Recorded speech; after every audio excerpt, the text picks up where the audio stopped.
Dear friends, welcome back. In this video, I'd like to continue our Bandit series on the OverTheWire platform. The level I'm going to do will be level 7. Here's some description for this level. The password for the next level is stored somewhere on the server. If you have already followed along this series, you can notice, possibly, you can notice a little difference between this one and all others. What we have already done, we do not know where the file is stored. Just, the information about somewhere on the server, and also has all of following properties. But the properties are a bit different from the previous one. Okay? Before we go ahead, if you don't mind, please subscribe to my channel and leave thumbs up. This will, help me with YouTube algorithm. You are greatly appreciated. So without further ado, let's just get started. We can head over to Kali Linux. First of all, we can SSH to the target. And I'd like to SSH. And I'd like to autocomplete this command. And here, this is the current username, and followed by the host name. And also, as before, I use option of -p to specify this unusual port number, 2220. So now we can hit enter. It's asking us to provide the password for the current user or for Bandit 6. So we can paste in here. All right, we are in the target machine. And maybe I can press keys Control, Shift, and L to clear the screen. Then we can get bigger space on the screen, right? So now let's go back to the description of this level. Of course, I think it's very clear the command, what we are going to use. This would be find command, very powerful command. As any, cybersecurity professionals, we need to grasp this command very well, okay? So there are 3 properties. So let's do it now. We can use find because we don't know the directory of this file is located or is stored. So we'd like to start our searching from root directory on the disk on our on the target system, and we can use the user option to specify the owner of this file, and which would be Bandit 7. And also we need to use the group.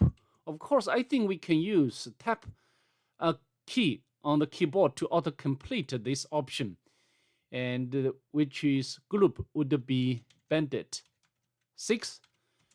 And also the size, I think I've already demonstrated this option in the previous level 6. So the 33. And please do not forget to, specify the format. This case would be the unit. This would be bytes. We can use C, and now we can press enter. And a lot of output. Let's scroll up to see whether we have already found the file, what we are looking for. A lot of output, but most of them are errors. I think we have already found or retrieved the location or the absolute path of the file. But I think in real case, we do not want to see so many errors here. And in this case, the operator angled bracket comes into play. Let me explain it a bit for you. And the angled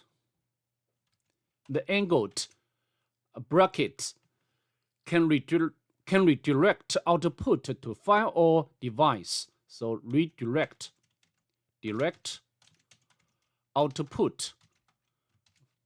The output including normal output or result, standard output, and or standard error.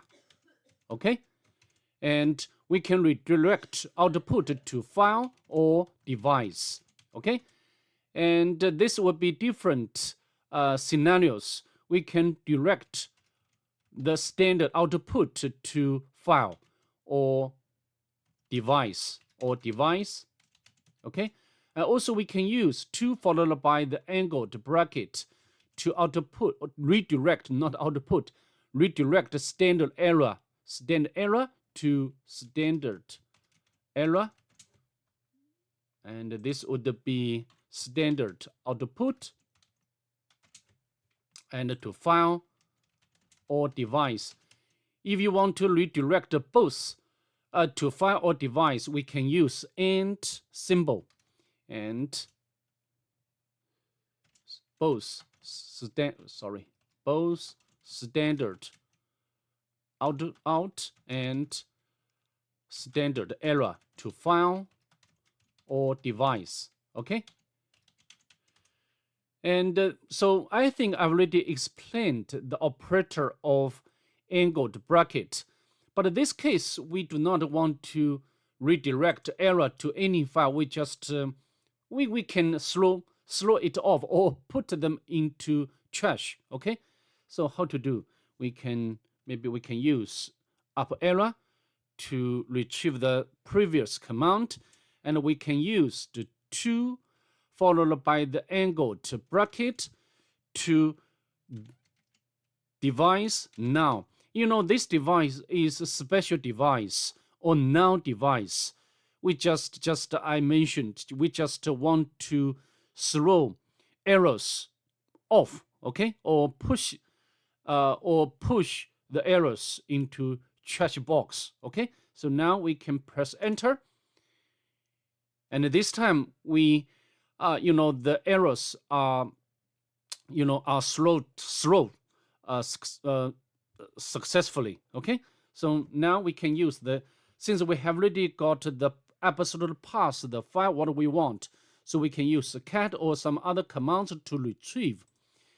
But I'm not going to hit enter to run, because I'm not going to display the password or credentials for the next level. But I think you have really got my idea. Okay, so that's pretty much it. I'd like to see you in the next one. Bye. Have a nice day, please.